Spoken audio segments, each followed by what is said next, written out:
ലൂക്കോസിന്റെ സുവിശേഷം 5-ാം അധ്യായം 26-ാമത്തെ വാക്യത്തിൽ ഇങ്ങനെയാണ് എഴുതിയിരിക്കുന്നത്.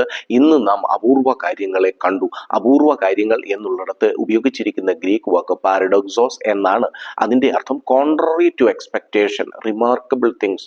അതായത് പ്രതീക്ഷയ്ക്ക് വിരുദ്ധമായ ഒരു അപൂർവ കാര്യം ചെയ്യുക, ഒരു അത്ഭുതകരമായ കാര്യം ചെയ്യുക എന്നൊക്കെയാണ് ആ വാക്കിന്റെ അർത്ഥം. കർത്താവ് പക്ഷപാതക്കാരനെ സൗഖ്യമാക്കുമ്പോൾ രണ്ട് ഗ്രൂപ്പ് ആളുകളാണ് കർത്താവിന്റെ മുൻപിലുള്ളത്, ആ പന്തിയിൽ ഇരിക്കുന്നത്. ഒന്ന്, ഇവൻ ഒരിക്കലും സൗഖ്യമാകരുതേ, കർത്താവിന്റെ മഹത്വം അവനിലൂടെ വെളിപ്പെടരുതേ എന്ന് ആഗ്രഹിക്കുന്ന പരീശന്മാരും ശാസ്ത്രിമാരും. എന്നാൽ അവരുടെ പ്രതീക്ഷകൾക്ക് വിരുദ്ധമായി കർത്താവ് ഒരു അപൂർവ കാര്യം ചെയ്ത് അവനെ സൗഖ്യമാക്കി. രണ്ടാമത്തെ കൂട്ടര് ദൈവമഹത്വം കർത്താവിലൂടെ വെളിപ്പെടണമേ എന്ന് ആഗ്രഹിക്കുന്ന ഒരു ഗ്രൂപ്പ് ആളുകളാണ്. അവർക്ക് വേണ്ടി കർത്താവ് അവരുടെ പ്രതീക്ഷകൾക്കൊത്തവണ്ണം അത്ഭുതകരമായ ഒരു കാര്യം ചെയ്തു. ഇതിനകത്തു നിന്നൊരു ആത്മീയ ദൂത് ഞാൻ നിങ്ങളോട് പറയാം. സ്വർഗത്തിലെ ദൈവം നിങ്ങളുടെ ശത്രുക്കൾക്ക് മുൻപാകെ അപൂർവമായ ഒരു കാര്യം ചെയ്ത് തൻ്റെ മഹത്വം വെളിപ്പെടുത്തും.